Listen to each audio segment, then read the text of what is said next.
Well, this'll be interesting. As Eric drove into Verdant Pines, the biggest little city in his state, anxiety rippled through him. He wanted to start a new life. He wanted to move on from his past.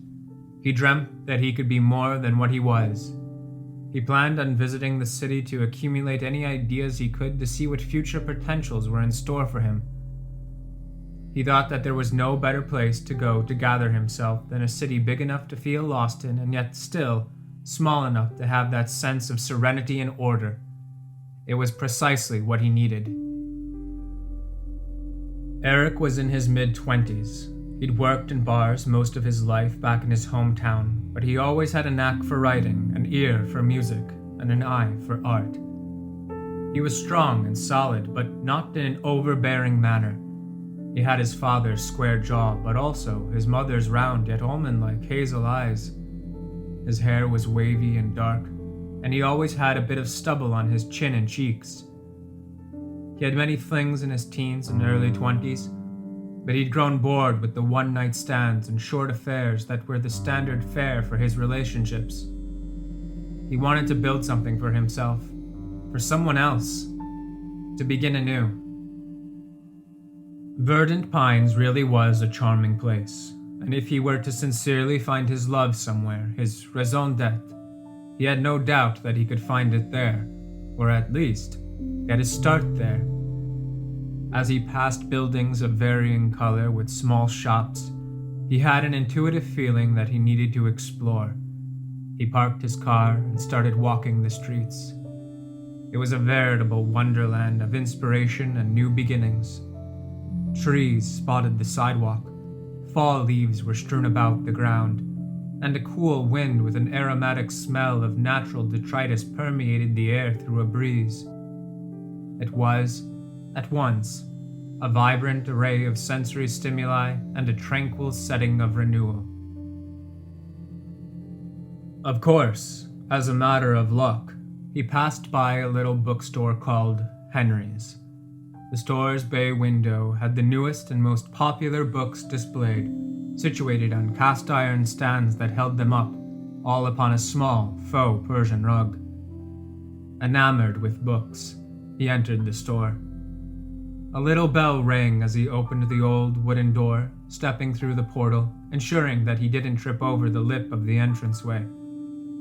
He youthfully looked through the manuscripts with glee. The store smelled of both old and new paper. The shelves were of all different varieties. The books were what was really important, and the lighting was dark enough for him to feel like he could fall asleep, yet bright enough for him to peruse the pages of any text. As he went by the fiction section, he saw one of his favorites, The Old Man and the Sea. He remembered the life of Ernest Hemingway and was immediately inclined to go to a neighborhood bar. He felt as though Ernest's spirit had just jumped from the book and into him, compelling him to go to the closest watering hole he could. He left the bookstore and started to walk up and down the streets to find the most fitting saloon. It felt as though he was floating, and then he found it. A small, dark bar with 2 open doors, seemingly inviting him into the establishment. It was called the Sea's Rest. He couldn't help but think that Fortuna herself guided him there. Stained glass sconces lit the walls, rich mahogany counters made up the front bar, and the stools were made of wood that had been painted black. He sat down and ordered himself a rum and coke, no lime. As he sipped on his drink, he felt the wave of happiness flow over him. Perhaps it was the rum. Perhaps it was the spirit of Ernest. Either way, he was content. Then, someone sat next to him that would change his life. She had dark hair that stopped right before her shoulders, square, black-rimmed glasses, a pale complexion, a thin but also voluptuous body, and piercing blue eyes. He had to hide his attraction of her by burying his face in his drink. He gulped down a big portion of his rum and coke and abruptly placed the rocks glass on the bar so that it made a loud noise. The sound caught her attention and she looked at him. He glanced over at her and smiled. Hey. Hi. He took another sip from his rocks glass. She ordered herself 2.5 fingers of Patron Silver, chilled. She got her drink and sipped on the cool alcohol. You've got good taste, he said. Do I? I think so. What wouldn't be good taste? If you ruined that Patron by ordering it as a tequila sour. She laughed and grinned, her eyes shimmering. You're not wrong, she said. So what do you do? This and that. That's cute. Really? No, she laughed. Oh, well, I've mostly bartended. Ah, so that's how you know tequila sours suck. That, and a lot of experimental drinking. Experimental drinking? Don't you just mean drinking? I mean, it does involve that, but it's also experimental, she cut in. Right, because I experimented with what was good and what wasn't. I used to do that too.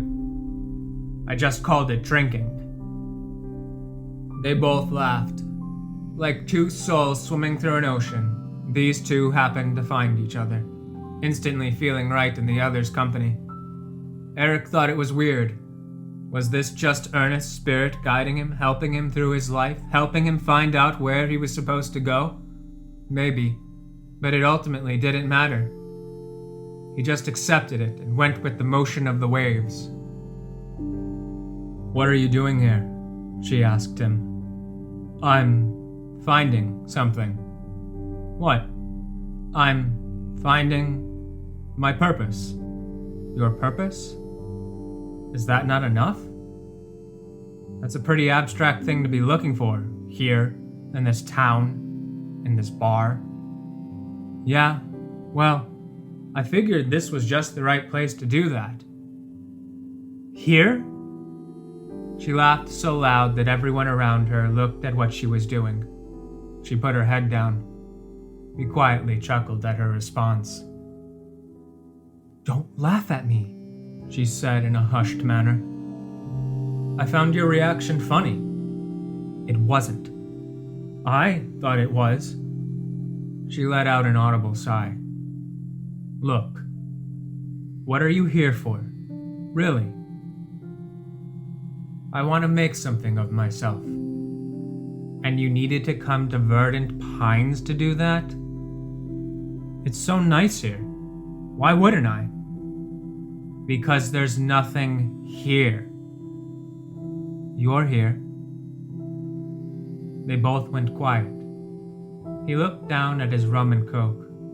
She looked at him and grinned. What are you doing tonight? She asked, enthusiastically. I was going to find a place to stay and just kind of chill out. So you don't have anywhere to stay? I mean, no. Not yet. Why don't you chill with me? With you? I just met you. I mean, don't you feel like I should shut up? He smiled at her, and she him. Okay, I'll go with you. Wait, what's your name? Evie. Evie! I like that. She and he went back to her place. It was a mess, but it felt real.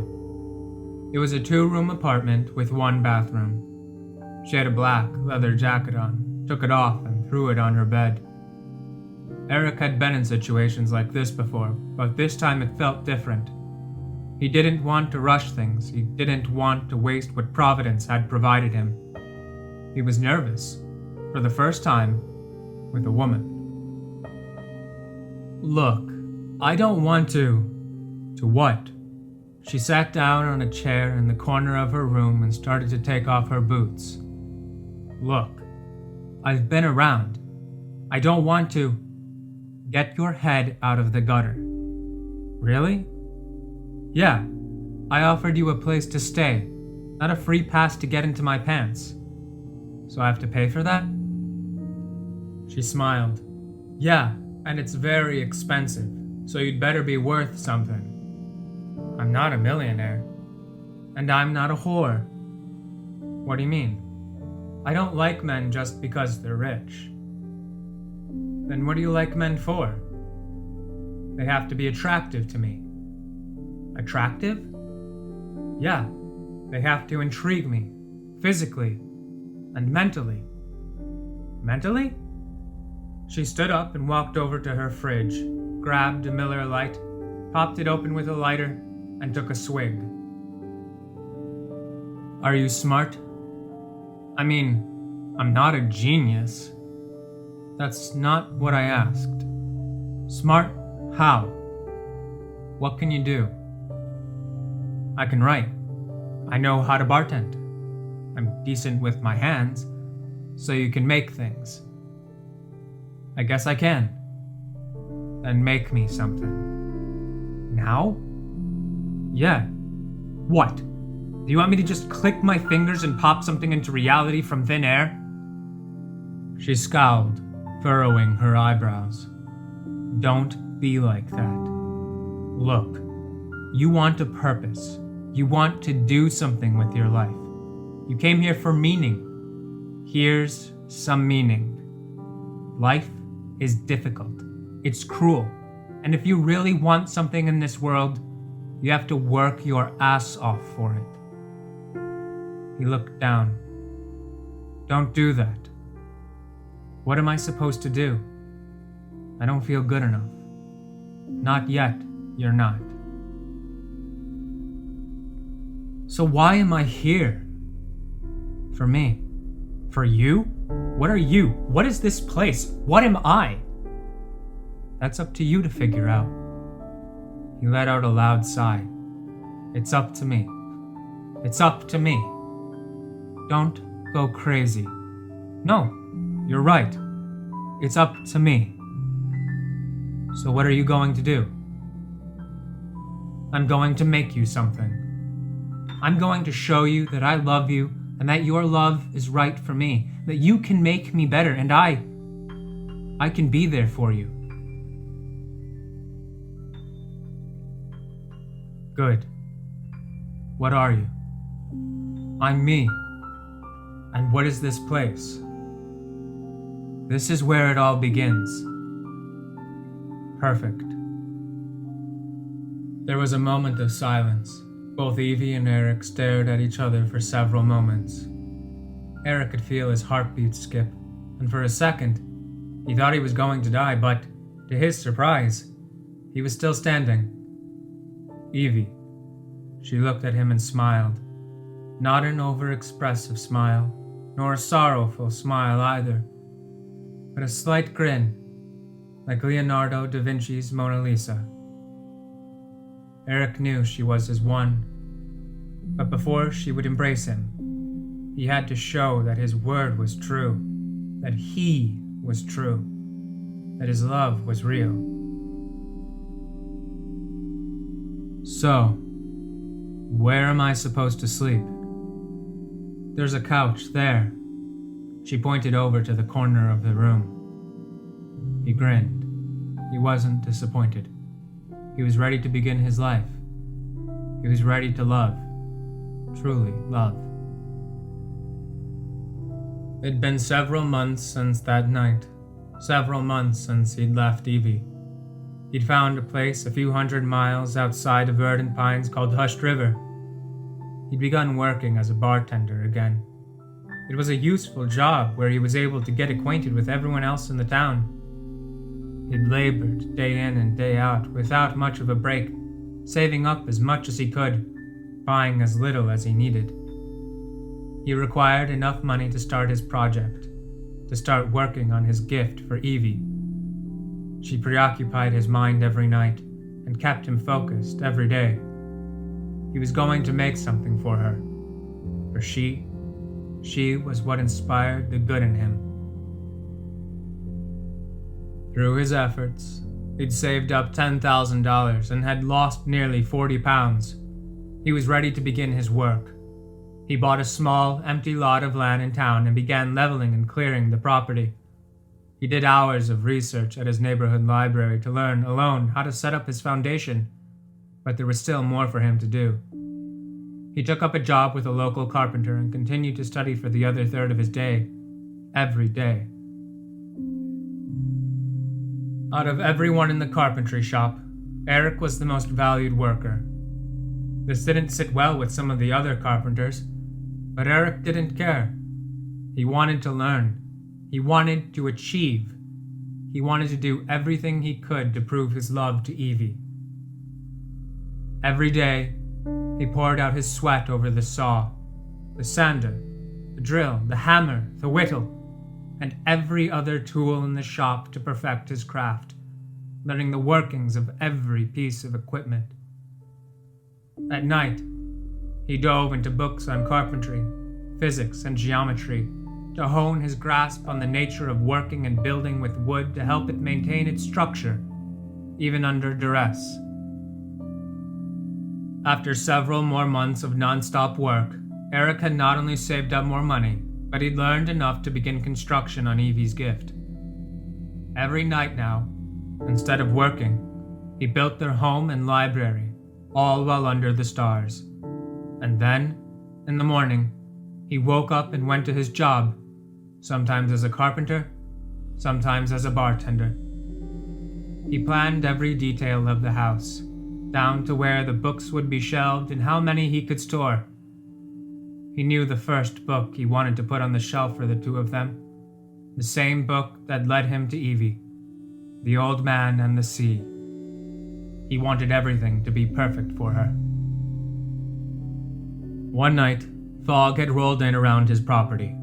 2 cars pulled up, their lights refracting through the mist that had fallen. 3 men got out of the 2 vehicles. They appeared to be drunk, but Eric wasn't able to make out who they were, as the headlights of their cars limited his ability to see them. Then he heard their voices. "Nice house you have here. Real nice place. Isn't it, boys? What you plan on doing here?" "Who are you?"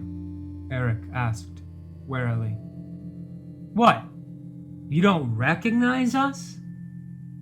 "I hear you. I can't see you because of those headlights." "Oh, isn't that sad?" "What do you want?" "We just want to talk." "About what?" Suddenly, Eric recognized the voices. They were men from the carpentry shop. "We ain't happy with you, Eric." "That's right. You think you're better than us, kid." "Yeah. Who do you think you are?"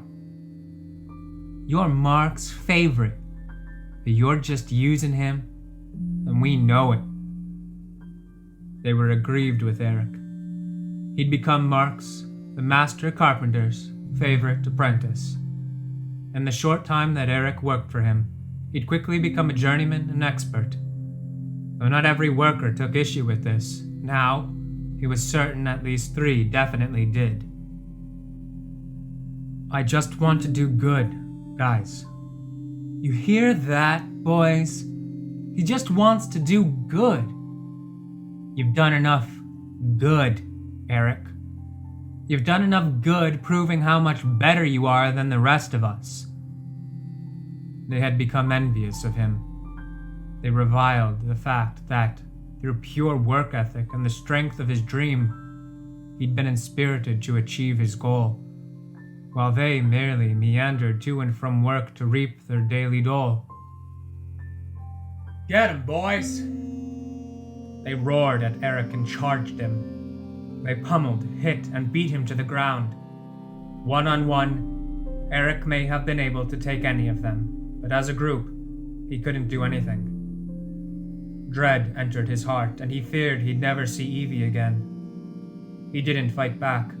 They'd overwhelmed him at this point. If he moved to resist, he feared they would do more harm to him than his body could take, and so he waited for them to stop, to get in their cars, and to leave. His head was spinning, his body ached, and he could taste blood. He sat upright on the ground, planted his feet, and breathed in deeply. He looked at his shirt. It'd been ripped. Blood was blocking his left eye, and he was certain that he had a cut on the inside of his cheek.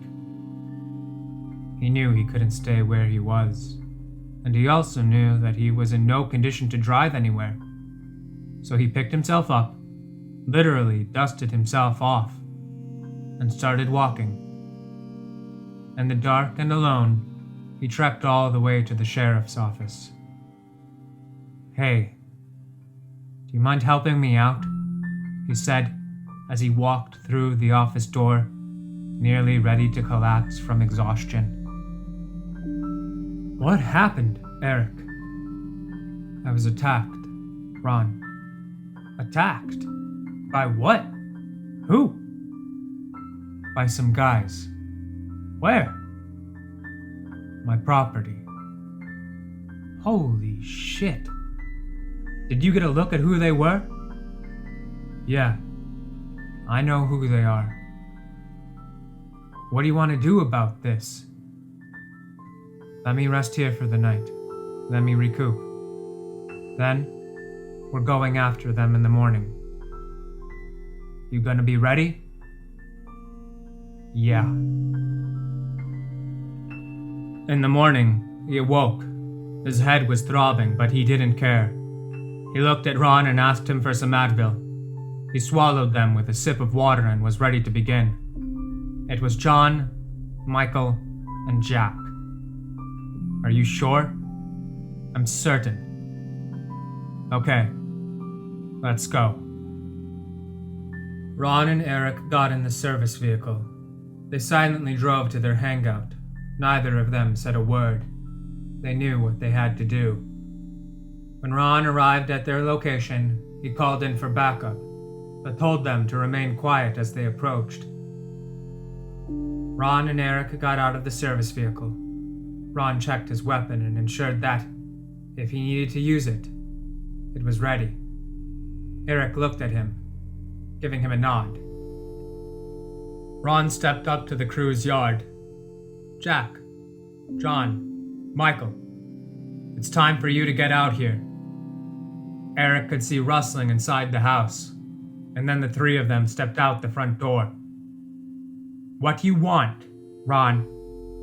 "Look, you boys busted this man up pretty bad last night. We can't have that. We can't let that go without notice." "What you gonna do, Ron?" "Honestly, there's a couple of ways this could go. One, you come with me peacefully. You come with me, and we'll check you into the jail and get you processed. That, or I take you in the hard way. And in all sincerity, it's too beautiful a day for this situation to go down like that. You wouldn't want that, would you?" Jack and Michael looked at each other. They lowered their heads. "Come on, Johnny. We can't do this." "John, let's just go with him. We fucked up, okay? We shouldn't have done what we did."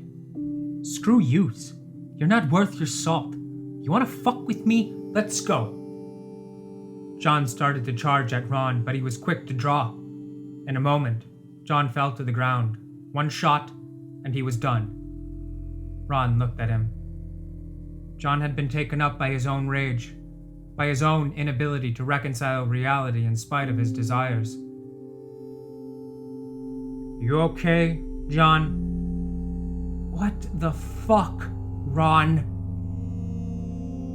Ron was an excellent shot, and despite John's derangement, he wasn't willing to take him down completely. "You've got some lead in your leg there, John." "Yeah, I'm aware of that, you asshole." "Good. Then you understand that you shouldn't screw with a man that's got you outgunned." Backup suddenly arrived. Michael and Jack were taken into custody, and John was picked up by a group of EMTs before being processed at the jail to face his charges in front of a judge. You good, Eric? I wish it didn't have to go down this way, but I understand. I understand why this happened. Come on, Eric. Let's get you cleaned up, beyond just a good night's rest in Advil. A few weeks later, Eric was back to normal, back to where he needed to be. And in that time, not only did he recover, but he finished up his work. He finished up his dream. For the first time in a while, he bent his head down and prayed that, maybe, he could see Evie again. He went to the bar where he worked, the Siren's Hole, a bar with a name that Eric found rather funny. Walked in and sat down at the counter. He ordered a Patron Silver, 3 fingers, chilled. He looked at it. It was clear, gave it a smell, and started to sip on it. It had been the first drink he drank in nearly a year. As a matter of fact, he realized he hadn't had a single drink, not since he last saw Evie. He smiled at that. He missed her. He really missed her. He looked at himself in the mirror above the bar and saw his reflection.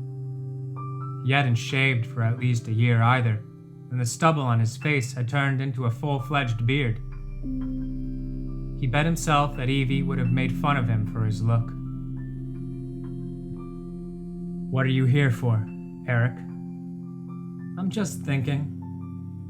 Thinking on what? Someone. And who is she? Are you kidding? The bartender looked at Eric and grinned. He smiled back. I just realized how stupid that question was. You really are a moron sometimes, Eric. Thanks, Maxie. He took a sip from the Patron, looked down, and abruptly put the rocks glass onto the bar. I'd recognize that noise anywhere. He heard a familiar voice and looked up. Evie? What? It's you! Eric stood up, rushed over to Evie, and embraced her. He held her in his arms. She was just like he remembered. I thought that I'd never see you again. Well, here I am. Here you are. Eric smiled. He was elated to see her. I have something to show you. You do? Yeah, really, I do. Okay, show me. Eric and Evie got into his car and he began to drive her to the house. Are we there yet? Almost. Soon? Yeah. Oh, hey, close your eyes. Fine. Don't do anything to me. We'll save that for later. He grinned and she closed her eyes. Eric pulled up to the property and got out of the car. Walking up to the passenger door, he said, Okay, don't open your eyes yet. I'm going to help you out. He gently grabbed Evie's right forearm and pressed his hand against her back. He helped her out and made sure that she was okay. Ready? Yeah. Okay. Open your eyes. Evie opened her eyes. Her jaw dropped as she looked at the house. She was astonished. What Eric had done, what he'd pulled off, was brilliant. It genuinely was beyond all her expectations. Holy shit. You don't like it? Stop being silly. He smiled at her. He held her face in his hands, put his forehead to hers, looked her in her eyes, closed his, and kissed her. His entire world began to spin. Everything that he'd done had paid off.